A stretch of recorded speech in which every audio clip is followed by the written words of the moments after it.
অতিরিক্ত বৃষ্টি ও পাহাড়ি পানির ঢলে বন্যা দেখা দিয়েছে অন্তত 10টি জেলায়। তবে সবচেয়ে বেশি ক্ষতিগ্রস্ত হয়েছে ওইসব এলাকার কৃষকরা। তলিয়ে গেছে হাওড়ের পাকা ও আধা পাকা সোনালী ধান। চোখের সামনে ফসল তলিয়ে যাওয়ায় কান্নায় ভেঙে পড়ছেন অনেক কৃষক। কেউ কেউ জ্ঞানও হারিয়ে ফেলছেন। সিলেট, সুনামগঞ্জ, মৌলভীবাজার, হবিগঞ্জ, নেত্রকোনা, কিশোরগঞ্জ ও ব্রাহ্মণবাড়িয়া সহ মোট 10টি জেলায় যে ক্ষতি হয়েছে তা একেবারেই অপূরণীয়। এসব এলাকার কৃষকদের আহাজারি দেখে চোখের পানি আর ধরে রাখা যাচ্ছে না। সারা বছরের আয়ের আশা এক নিমিষেই পানিতে মিশে গেল। প্রকৃতির খেয়ালে নিঃস্ব হাওড়ের কৃষকরা। যে ফসলে ছিল সংসারের সুখ, সেই ধান আজ পানির নিচে। চারিদিকে শুধু পচা ধানের গন্ধ। নিঃস্ব কৃষক আজ কি খেয়ে বাঁচবে? হাওড়ের বুক জুড়ে এখন শুধু কান্নার জল। পাকা ধান ডুবে যাওয়া মানে কৃষকের কোলের সন্তান মরে যাওয়া। এখন সারা বছর কিভাবে চলবেন সেই চিন্তাই করছেন। জেলার ফসলহারা কৃষকদের মধ্যে এখন শুধুই হাহাকার। জামালগঞ্জ উপজেলার ক্ষতিগ্রস্ত কৃষক আসগর আলী বলেন, সারা বছরের খোরাক এই এক ফসলের ওপর নির্ভরশীল। ধার দেনা করে জমি চাষ করেছিলাম, কিন্তু সবশেষ এখন পথে বসা ছাড়া আর কোনো উপায় নেই। অন্য এক কৃষক বলেন, অনেক কষ্ট করে ধান কেটে বাড়িতে এনেছিলাম, ভেবেছিলাম কিছুটা হলেও রক্ষা হবে, কিন্তু রোদের অভাবে শুকাতে না পারায় ধানে চারা গজিয়ে খাবার অনুপযোগী হয়ে পড়ছে। গবাদি পশুর জন্য সংরক্ষিত খড় ও ভেসে গেছে। এখন আমরা কি খাবো আর গরু ছাগলকে কি খাওয়াবো? সুনামগঞ্জ সদর উপজেলার মোল্লাপাড়া ইউনিয়নের নোয়াগাঁও গ্রামের বড় গৃহস্থ আব্দুল গফুর। তার পরিবারের সদস্য সংখ্যা 22 জন। প্রায় 2.5 লাখ টাকা খরচ করে দেখার হাওড়ে জমি চাষাবাদ করেছিলেন। তিনি জানান, সব পানিতে জলাবদ্ধতার শিকার হয়ে তলিয়ে গেছে। আমি এই ক্ষতি কিভাবে পোষাবো সেই চিন্তায় করছি। বাকি বছর এত বড় পরিবার কেমনে চলবে?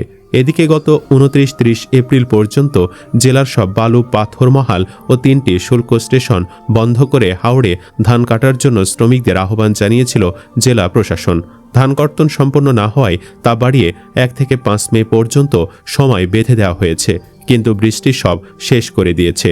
উল্লেখ্য, 7টি হাওড় জেলায় 9.63 লাখ হেক্টর জমিতে বোরো চাষ করা হয়েছে। এর প্রায় অর্ধেক হাওড় এলাকায় অবস্থিত। এর মধ্যে 77,000 হেক্টরের বেশি জমির ধান নষ্ট হওয়ার পথে। ফলে দেশে খাবারের ঘাটতি দেখা দিতে পারে। এদিকে ধান কাটার শ্রমিক সংকট প্রকট থাকায় শান্তিগঞ্জ উপজেলার পক্ষ থেকে বিভিন্ন রাজনৈতিক, সামাজিক ও সাংস্কৃতিক ও স্বেচ্ছাসেবক সংগঠনের নেতাদেরকে চিঠি দিয়ে ধান কর্তন করার জন্য সহযোগিতা চেয়েছেন। ধান শুকানোর কোনো বিকল্প না থাকায় ভেজা ধান চারা গজিয়ে খাবার অযোগ্য হয়ে পড়েছে। শত শত হেক্টর জমির ধান নষ্ট হওয়ার উপক্রম হয়েছে।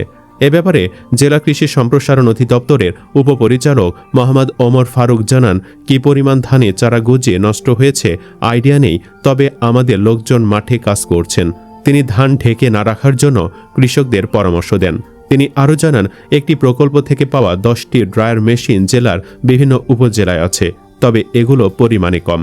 অটোমেটিক রাইস মিল মালিকরা যদি কাঁচা ধান কিনেন তাহলে কিছুটা হলেও ক্ষতি কমবে। বিষয়টি জেলা প্রশাসককে জানালে তিনি অটোমেটিক রাইস মিল মালিকদের সঙ্গে কথা বলেছেন। জেলা প্রশাসক মোহাম্মদ মিনহাজুর রহমান ধান শুকানোর জন্য জেলার সব সরকারি প্রাথমিক বিদ্যালয় ও ইউনিয়ন পরিষদের ভবন ব্যবহার করার জন্য সব ইউনোদের নির্দেশ দিয়েছেন। এ নিয়ে জেলা প্রশাসক পানি সম্পদ মন্ত্রণালয়ের মন্ত্রী, প্রতিমন্ত্রী ও সচিবদের সঙ্গেও এ নিয়ে পরামর্শ করেছেন।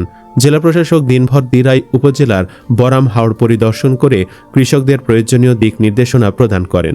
সুনামগঞ্জ 1 আসনের সংসদ সদস্য কামরুজ্জামান কামরুল প্রধানমন্ত্রীর কাছ থেকে ছুটি নিয়ে সংসদ অধিবেশন ছেড়ে তার নির্বাচনী এলাকার বিভিন্ন হাওড়ে ঘুরছেন। গতকাল জেলার মধ্যনগর ও জামালগঞ্জ উপজেলার বিভিন্ন হাওড় পরিদর্শন করেছেন। তিনি জানান, প্রধানমন্ত্রী তাকে হাওড়ে পাঠিয়েছেন ক্ষতিগ্রস্ত কৃষকদের তালিকা করে 3 মাস প্রণোদনা দেওয়ার জন্য ইতিমধ্যেই ঘোষণা করেছেন। স্থানীয় কৃষকদের দাবি, দ্রুততম সময়ে ক্ষতিগ্রস্ত কৃষকদের তালিকা করে সরকারিভাবে বিশেষ প্রণোদনা ও পুনর্বাসন, কৃষি ঋণের কিস্তির টাকা স্থগিত বা মওকুফ এবং পরবর্তী মৌসুমের জন্য কৃষকদের বিনামূল্যে সার বীজ প্রদান। কৃষকের চোখের সামনে তলিয়ে যায় হাড়ভাঙা খাটুনি ও ঋণের টাকায় ফলানো স্বপ্নের ধান। প্রকৃতি যেন তাদের সব হিসাব নিকাশ ওলট পালট করে দিয়েছে। যে হাওড়ের নতুন ধানে বাড়িতে বাড়িতে উৎসব হওয়ার কথা ছিল, সেখানে এখন কেবলই কান্না আর অনিশ্চয়তার কালো মেঘ। বৃষ্টিতে পানি বাড়ার পাশাপাশি বজ্রপাতের ভয়ে মাঠে ধান কাটতে নামতে পারছেন না কৃষকরা। এ নিয়ে দুশ্চিন্তায় আছেন তারা। জেলা কৃষি বিভাগের তথ্য অনুযায়ী জেলায় 137টি হাওড়ে এবার 2,23,000 হেক্টর জমিতে চাষাবাদ করা হয়েছিল। উৎপাদন লক্ষ্যমাত্রা নির্ধারণ করা হয় আনুমানিক 14 লাখ মেট্রিক টন, যার বাজার মূল্য আনুমানিক 5,500 কোটি টাকা। ইতোমধ্যেই 51% ধান কর্তন সম্পন্ন হয়েছে। তার মধ্যে হাওড়ে 62%, নন হাওড়ে 16%। জলাবদ্ধতায় 13,093 হেক্টর জমির ফসল নষ্ট হয়েছে। কৃষকদের দেওয়া তথ্য মতে নদী ভরাট হওয়া ও ফসল রক্ষাবাঁধের ত্রুটির কারণেই এই জলাবদ্ধতার সৃষ্টি হয়েছে। এবছর পানি উন্নয়ন বোর্ডের আওতাধীন 145 কোটি টাকা ব্যয়ে 718টি পিআইসির আওতাধীন 602 কিলোমিটার বাঁধ নির্মাণ করা হলেও অপরিকল্পিত ও অপ্রয়োজনীয় বাঁধ নির্মাণের কারণে জেলার বিভিন্ন হাওড়ের ফসল জলাবদ্ধতার শিকার। অনেক কৃষক জানান, ধান ভালা ওইলে কি হইব, আমরা ধানের দাম নাই, এক মণ ধান বেচলেও একজন শ্রমিকের মজুরি হয় না, এখন 1000 টাকা দিয়েও শ্রমিক পায় না, 1100 টাকায় শ্রমিক আনছি, আর বাজারে ধানের দাম 700-800 টাকা। এক মণ ধান ফলাইতে মাঠেই খরচ হইছে 1100 থেকে 1200 টাকা। ধানের দাম এমন থাকলে কেমনে কি হইব, আমাদের মরে যাওয়া ছাড়া উপায় নেই। হারভেস্টার মেশিনের খরচ আরও বেশি, ইচ্ছামতো টাকা নিচ্ছে তারা। শনির হাওড়ের কৃষক পাবেল মিয়া বলেন, এবার ফলন ভালো হলেও ধান চাষে খরচ হয়েছে অনেক বেশি, ধান কাটাতেও লাগছে অন্য বারের চেয়ে বেশি টাকা। এক মণ ধান ফলাতে জমিতেই খরচ পড়েছে 1100 টাকার মতো। এর সঙ্গে যুক্ত হচ্ছে ধান কাটা, মাড়াই আর পরিবহন খরচও। অথচ বাজারে ধানের দাম অনেক কম, 700-800 টাকায় ধান বেচতে বাধ্য হচ্ছি আমরা। ধান চাষ করে এ মৌসুমে বড় লোকসানে পড়েছি। এদিকে টানা ভারী বর্ষণ আর উজান থেকে নেমে আসা পাহাড়ি ঢলে নেত্রকোনার হাওড় অঞ্চল সহ নিম্নাঞ্চলগুলোতে দ্রুত পানি বাড়ছে। কংস ও উপদাখালী নদীর পানি ইতোমধ্যে বিপদসীমা অতিক্রম করায় বিস্তীর্ণ এলাকা প্লাবিত হয়েছে। সবচেয়ে বেশি ক্ষতির মুখে পড়েছে একমাত্র বড় ফসল, যা ঘিরেই সারা বছরের আশা কৃষকদের। জেলা পানি উন্নয়ন বোর্ডের তথ্য অনুযায়ী গত 24 ঘন্টায় 68 মিলিমিটার বৃষ্টিপাত রেকর্ড করা হয়েছে। এতে কংস নদীর পানি বিপদসীমার 93 সেন্টিমিটার এবং উপদাখালী নদীর পানি 60 সেন্টিমিটার ওপর দিয়ে প্রবাহিত হচ্ছে। একই সঙ্গে সোমেশ্বরী, গণেশ্বরী সহ সীমান্তবর্তী অন্য নদ নদীর পানি বেড়ে নিম্নাঞ্চলে ঢুকে পড়েছে।